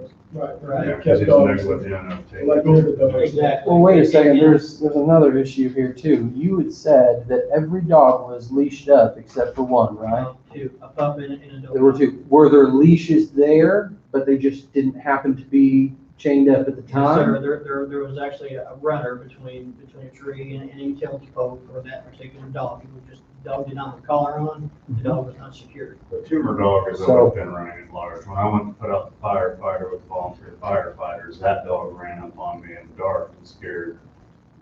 So my father-in-law has cows, okay? And you know what happens when you have cows? Even if you have your fence done real good, which is a pain in the butt to put up, by the way, they get out sometimes. And you know what? You'll be driving down the road and shoot, neighbor's cows got out. You give them a call. Tim hit the nail on the head. There's not a single thing this board can do. We can pass any strictest thing. You can only have one dog. You have to keep them on a leash 24/7. Guess what? Dogs get off their leashes. It Lowering the happens. probability when it's one dog versus 10. So I guess I'm confused. Are you asking this board to limit an individual's ability to have a pet, or to have, I mean, you said you had 3 goats. Should we say you can only have 1 goat so that if this happens, only 1 goat dies? I am reading Great Profit. They are just collecting any animal that shows up. I understand your line of questioning here. I mean, they don't have squirrels. It's not any animal. I mean, this guy sounds like he's not the ideal pet owner, right? He doesn't treat his dogs and cats like I treat my dogs and cats, or like you would treat your animals. I think we all can agree to that, and we've all heard that. I think there's 2 separate issues here, right? There's the issue of what happened in your particular case. A dog got off the leash, a dog got out.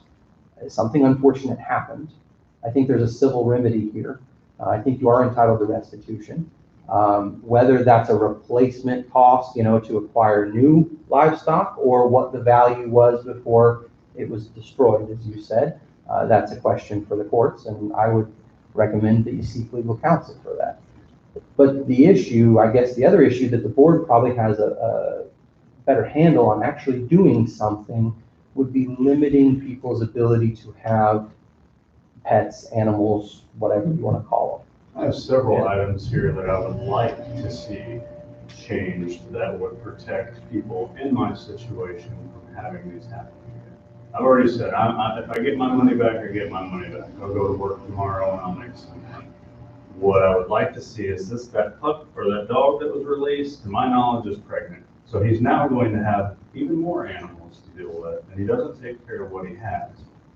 Can you read some of that? What they're, I hear what you got. Can I finish? Sure. Because I need to make a point. Let me finish the welfare issue, okay? All right, so like I was saying, I explained the issues that I felt that I found at the time, what they required to do by state law. Okay, last state was saying with owner's duties, that's what it's referred to as. Okay, I give them a chance to correct those issues on their own. As they're on patrol, I will send an officer out there, we will follow up, see if they're following through with our requests and our requirements that we're telling them to do. If they fail to do that, we can write them up on a notice of parent violation, making them fully, I mean, they're written up, they're under a notice of violation of those owner duties.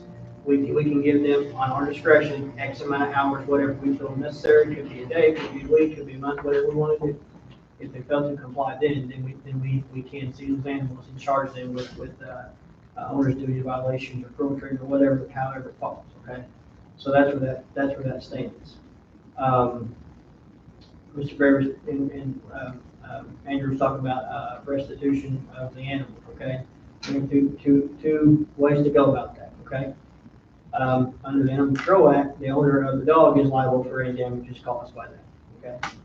All right, now that being said, also, the state law says that if a dog kills livestock, which she gives a list of livestock, that the county, the Treasurer's Department in the county will pay once a year fair market value for those animals.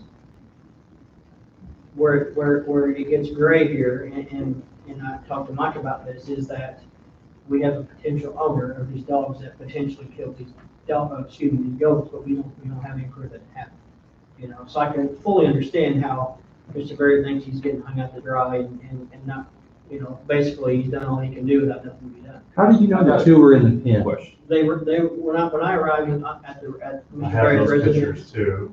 So you have pictures of the other gentleman's dogs in your goat pen? Right. When I arrived, there was a county deputy already on scene before I got there, and there was two dogs, the chocolate lab and a puppy in the pen, just sitting there. They weren't, I didn't see them eating on the go. So let me Outside. let me ask this question here. Television line, yeah.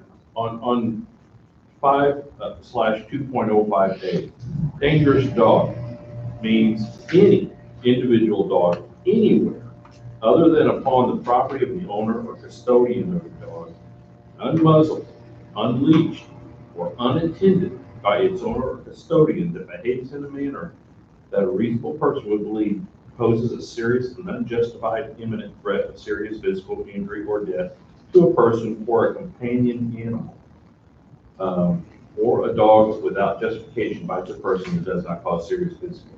Why can you not deem a dog dangerous? Why does it have to go to court at this point? No, we have the ability to deem a dog dangerous. We do not have the ability to deem it vicious. Okay, so there's a difference between dangerous and Yes. dangerous and vicious. Yes. Okay, And but what either you're way, talking though, about is a companion animal, meaning somebody's pet. I asked Cat, Mike's daughter, dog. I said, are these your pets? And she told me they were. And Mike said that they were, but they weren't, so to speak. okay, So, I mean, I'm just asking for my own information. That's the first. But you can't, because of, you can deem a dog dangerous, so if you have the ability to deem a dog dangerous, then why can't you take that dog in? We have no ability to take a dog from somebody. They can always get the dog. They We can always can keep never their prevent an dog. owner from getting the dog back as long as they follow through with the requirements. The only time that we can, in this particular instance, is if the owner fails to comply with what's required, then we have the right to impound. Okay. So I guess where do we need to go from here? Well, I have one question. And so can you go, the house been burnt down, correct? Correct. And they're over there. The animals are over there. Correct. Yes. Why couldn't you go as an unsafe environment? That's not a safe environment. You don't have to Burnt live down where house. your animals, No, Huh? you don't have to live where the animals are as long as, located. Even though they're not as long as they're livestock. cared for, as long as. Even though they're as not long as livestock. The requirements. and Good everything Lord. required. So is this a state law? No, it's just, I mean, as long as the person's caring for the animals, then, I mean, there's people who use guard dogs for, you know, businesses or junkyards or whatever. They don't live there, but the animal's there. And so, So you can just hoard all these animals and leave them on a piece of property and come back maybe once a week, check on them. once a day, you gotta care for them daily. I'm now also dealing with a multitude of cats coming over. I have 2 cats that keep the mice down. I'm now having to feed this gentleman's cats because he does not take care of his animals. Causes fights. I'm trying to do what's right. He apparently does not care what's right. You know, any owner seeing his or her livestock, poultry, equine being injured, wounded, or killed by a dog not accompanied by or under the supervision of the owner may kill such dog. But you didn't see it. Yes. But what I'm saying is I live there now, and this animal is back in that man's custody, and I have children. So if If you you think see I'm it going next to time, wait on shoot this it. animal Yeah. to attack my children, that's not gonna happen, and we'll be having a conversation, you know, where I'm now the criminal because I've killed an animal that has already killed my livestock and may come kill more of my livestock or my children. You have the right to protect yourself. But that's not the way this reads, and I don't want to be caught in legal limbo because the county ordinance or the state ordinance doesn't clearly define that I can protect myself beforehand. I think he's right on that, because I remember Wendy talked about this one time. We had an issue with another individual, I remember very well. And the individual said that they were going to shoot the animal and some assault. And Wendy said, you can't do She that. backed You it down. can't do it if it's just someone No. on your property or walking by, but if you feel your life is threatened, most of our state's attorneys and sheriff departments say. I would like to think that. Your life is threatened or your animal? Either This one. guy has no Either money. one if it's during the time. But you can't just go say, you around. know what, tomorrow I'm gonna shoot that dog because it threatened me yesterday. Right. It has to be in the moment. Right, And let me tell you, if it's in the moment, neither myself nor anyone over in my office is gonna charge you with a crime for shooting a dog if it's trying to attack you or your kids or your livestock. right. Mike, can I ask you, did Franklin County do anything to address that issue? Which one? This particular law you're talking about, do they have the ordinance to talk about that makes? The only one that I heard for certain from Severin and Snell was that they did enforce, I believe, a 3-dog limit. He absolutely said, contact him, he will work with you. I mean, they take courses, they take everything. Like they're not just going by the state ordinance, they're trying to protect people within their. You know, there's, I'm sorry, what I was referring to was the section you just read about protecting your animals. Did they do anything beyond what the state? I don't know that they've had an incident like that come up. I did not ask that question. I'm assuming something like this where if you gentlemen are gonna try and change some of this, is going to be more than just a board meeting conversation, because I know, you know, there's legal terminology. This will take some time to. That's It's just- gonna take right. some time. Again, I'm not, this gentleman doesn't have much money, and I'm not trying to make life harder on him. Like, I've tried to help him for the years that I have lived there. I'm trying to prevent this stuff from happening in the future, and I'm trying to get myself some peace of Or mind. someone else. I have seen and done things, being in the military, that just kind of hang with you, and they consider it brain damage, like, you know, the PTSD side of things. I don't like waking up at 4 o'clock in the morning because this is on my mind, and now my day is encompassed in this. Can I let my 6-year-old daughter go out and play with her cows? Because now she can't go out and play with her goats because the neighbor's dogs ate the goats. You know what I mean? So I'm trying to get to a point where I can get back to life as usual, and myself and other people who are trying to raise livestock don't have to continue having this happen. My neighbor down the road has had his cows and calves killed trying to birth because their dogs just run at large. And having these conversations, you know, I've known Kevin the majority of my life. He's a good guy. I know he wants to do what he wants, what is right, but he's bound by this stuff right here And in my opinion, this stuff right here is not necessarily what is right. Maybe it's right if you live in Chicago or you're dealing with Pomeranians and Yorkies, but down here where you're dealing with people who have, one of them calves I got out there is $500. If that dude gets out there and kills all 3 of my calves, he can't pay for that. And now if I don't stand there and actually physically watch it happen, and who's to say I can't lie?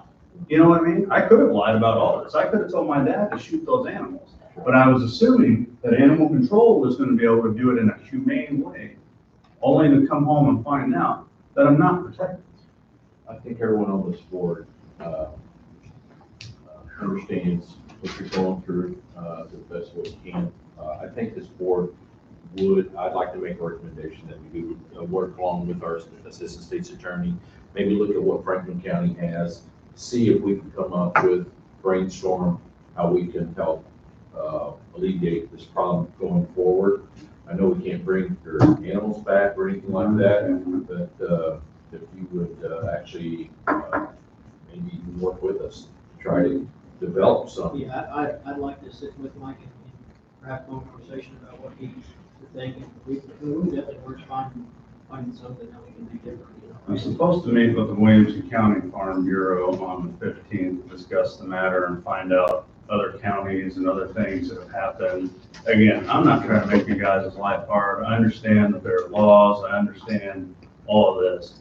But, you know, the legal system is set up to be changed. And in this instance, some things need to be changed, you know. I agree. I agree with you completely. I think the thing that just keeps going to my mind is like at Bi-County Health, if you have over 3 junk cars in the yard, you must be considered fencing it in as a salvage yard, okay? So you talk about limiting dogs, which I've got 2, okay, myself.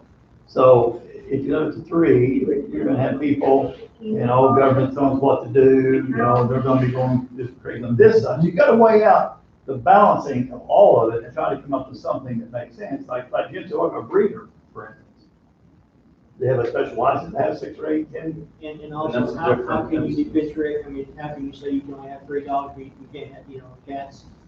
Snakes, Where does it end? Where does the boundary end? Puppies, I mean, whatever. Well, the other thing I see in his situation, which is terrible, Right. you can write 100 tickets to this guy. He probably not gonna pay him. Now, shame on the court system if they don't take that on, all right? But I can see that happening, where you just keep writing tickets after tickets after tickets. And we do that. And we do that. Well, Yeah. I mean, I don't know. I think, first off, I think she had her hand up first. Some of the counties, and I'll I'll get be back to glad to get that with to you guys, but some of the counties have actually put in a multi-pet license fee, and there's guidelines that the person has to follow. So, because when you start trying to limit, which I have no problem with, usually more in your cities than in the counties, with limiting, but you're gonna run into a lot of the problems, you know, okay, 3 dogs, 4 dogs, 5 cats, whatever. But I've had counties where they have to actually apply for a multi-pet license. There's guidelines that they have to follow. I mean, it's really strict, and at any time, the county can pull it. So, I mean, if that is something, so you're not stepping on too many toes, I'll be glad to give you those county ordinances from other counties. I now cover 27 counties, so I think that'd be helpful. pull from all over the place. I think that'd be helpful in trying to determine where we can formulate what we need to do. That's my- Mr. Harris seems like he's done all that he can do with his job. He's gone out several times and checked on this owner's animals. They don't have running water. Are they properly vaccinated? Because I know that dogs have to be protected by rabies, and so do cats. And cats have many more diseases like feline leukemia, and all they have to do is share another cat's water that is not vaccinated, that they can get this disease.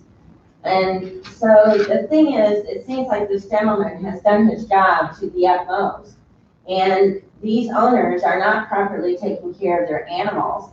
And to me, there has to be a law that states that they are not properly taking care of their animals, and they have cats running around, and it's interfering with this gentleman who is taking care of his animals and his livestock. And because the gentleman who has all these animals is not taking care of the animals, and he's not able to pay these fines. Is he able, he's probably not able to properly take care of the vaccination of his animals. And it's already been proven that he's not feeding the animals properly on top of everything else. There has to be a humane way of, it's time to remove these animals from this gentleman's house.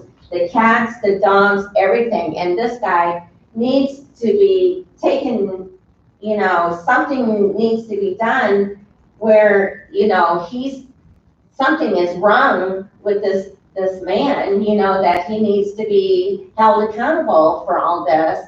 So, because it's interfering with all the farmers around this area. So why hasn't this man been able to step in and do his job and get these animals off this property? Because, you know, really, it's the animals that are suffering. It's his family that's suffering and his livestock. He can't get any more livestock because of the situation that's ongoing. And the animals that this man's house is causing, you know, they are suffering. I think you're You know, finding the so- answer to that, as Kevin explained, is So- basically the state statute, the way it's written.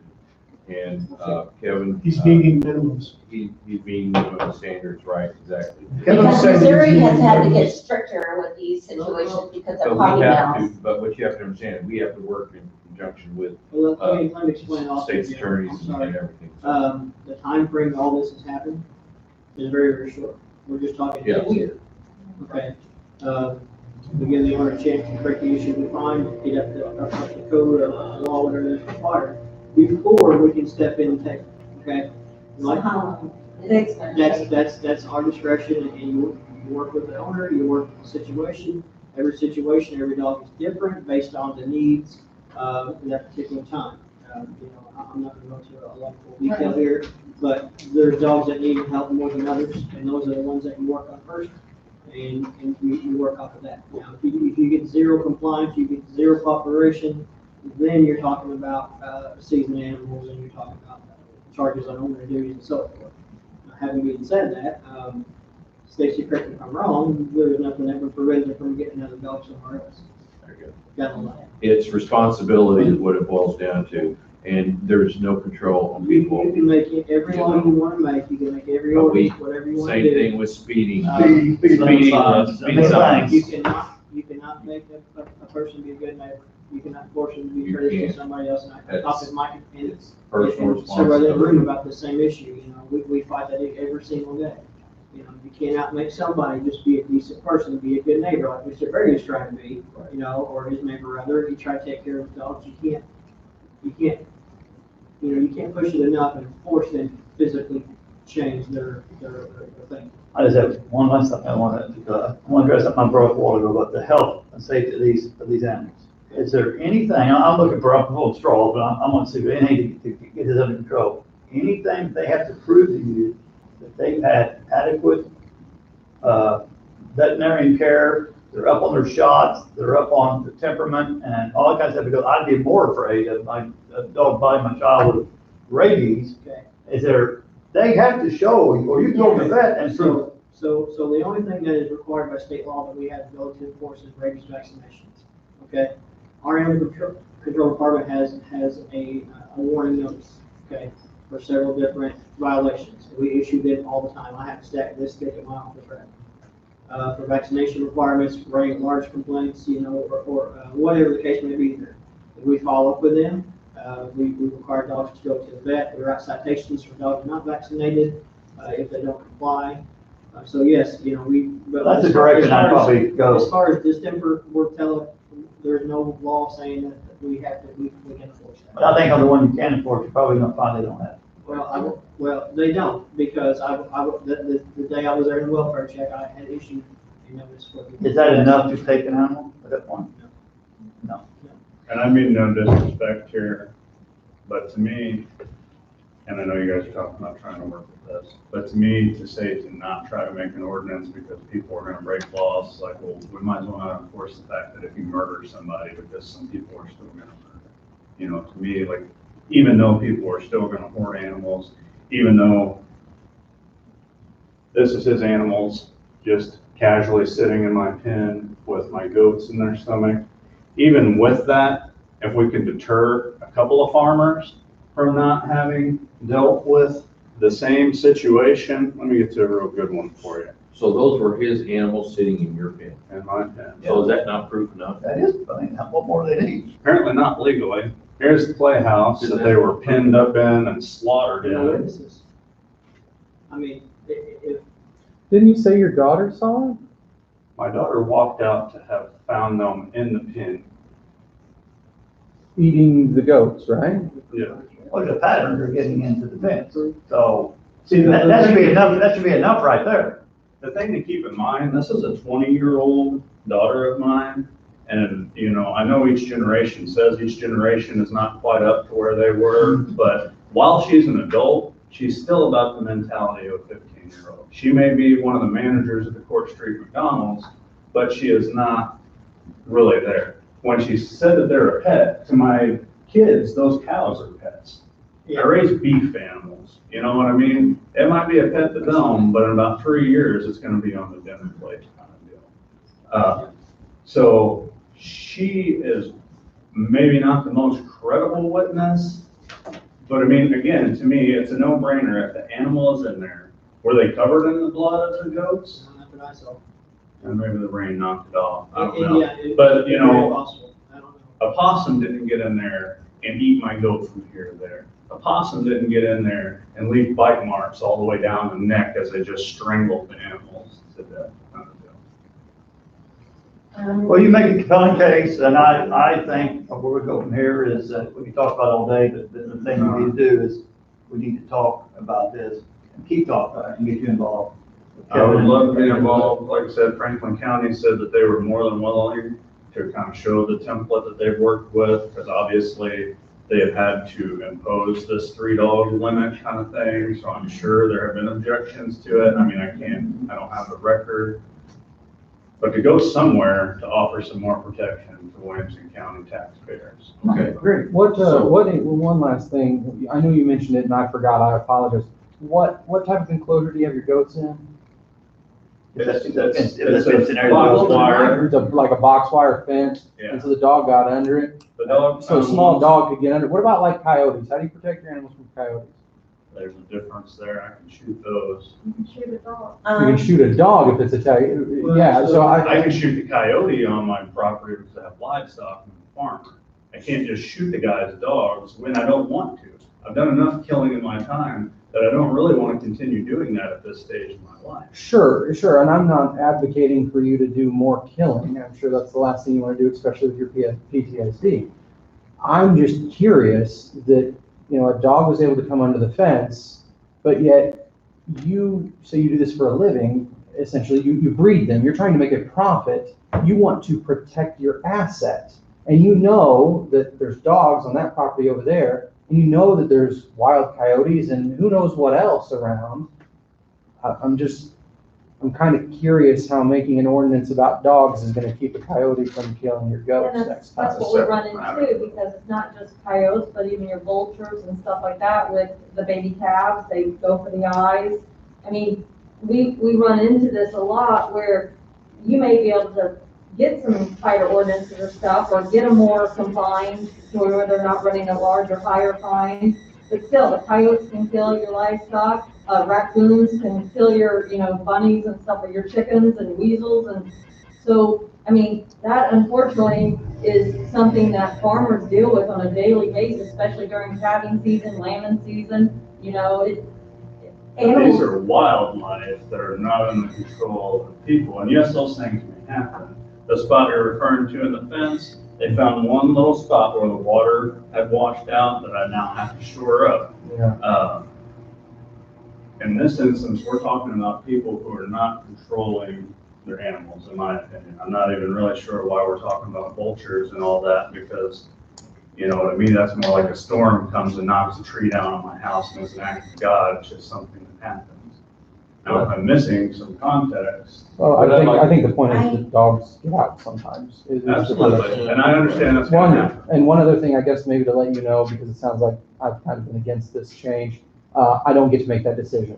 these other three gentlemen make the decision. My job is just to make sure that everything's good to go with the law, so. And that's what I'm trying to Right, happen yeah. to, and I understand your unique perspective. I'm So just let me- making mine. Let me try to set this meeting up with, key people, with you, Kevin, I'll get hold of Dave Severn, and possibly Deb Fowler, and, we'll try to pull our heads together along with our assistant state's attorney and identify the problems, see what we can do. We'll look at what, Franklin County has, and if we can, help you protect people like him, I think, you're gonna find that we'll do whatever we can. And I And can if we put need you to in touch. change the laws, the only people, like I spoke to on the phone, that can change the law, it's gonna be Dale Fowler and Dave Severn. And we can invite Terry Bryant, whoever else, I don't care, because it's gonna take, it's gonna go before the vote. Anybody that votes against not taking care of animals is making a very, very big mistake. The easiest path, I believe, is at the county level, Let's start. because state laws, I mean, it takes a while to Right. get anything. I get it, but anyway, so. And I can bring the information that Williamson County Farm Bureau shares, and, that Sure. may be of assistance, there may be some precedents that elsewhere. Okay. Mr. Berry, I appreciate you coming in here, sharing what you have. I think your neighbor is very lucky that you have pushed down here, what you have, very calm, and trying to do the right thing, instead of just going on your own. We do appreciate that, and appreciate your service to this country. And we're gonna do what we can as a board to help you. We'll see. Let me get hold of Dave and Dale, see when they're available. I'll get in touch with you. Let me just add a few more things here. Sure. I can assure you that I've had several conversations with Stacy over this incident, and I did everything that I could possibly do at this point in time Sure. to curb the situation. It's an ongoing issue. We're gonna try to get the issue in the public, we'll get some cats in rescue, whatever we gotta do to take care of it, You're not the only one, I'll just put this out there, you're not the only one that has issues with neighbors that have large number of animals. But also, we haven't had, I guess, we've had livestock killed, we've heard of that, we've seen it, whatever. And usually it's taken care of most neighbors, you did before with the chickens in the past or whatever. But as far as Stacey was talking about, the coyotes and things, there was a deputy that arrived on scene before I did, and that's one of the first things he was asking your daughter and me. If there's a problem with bobcats out there, if there's a problem with coyotes out there, things of that nature. And the goats were full stiffer and worse whenever we got there. We looked at how long they could do that. So we had looked into all those possibilities before we decided what we could and couldn't do. But I can call you later on today, or even after this meeting where we can talk, we can discuss your concerns, whatever. There were things, if you want to wait till our meeting, however you want to set it up. I'd like to do this, I'd like to have both our rep and senator here, so, because they're the ones that had the fire change in Springfield. Get some I want to change it to where we can help you and protect the residents. And I will contact Franklin County and get their ordinance and see what they've got in place. I try to look around, see if anything we can mirror from it, and even if they can't come to the rep center, you can go ahead and zoom in and be here. Stacey's got. And Stacey, I'll Has quite the list of resources and well. Well, we have another meeting coming up, so we got. We need to, actually, what we need to do is recess and reconvene at 1:00, to speak with Celeste. Then we have a board review meeting shortly after that, so. I see a motion to recess. Motion to recess. Reconvene. And we can maybe. Second that. Thank you, sir. Thank you. Thank you. Yes. For Gentry, Okay. the Madison. Yes. I have. Thank you.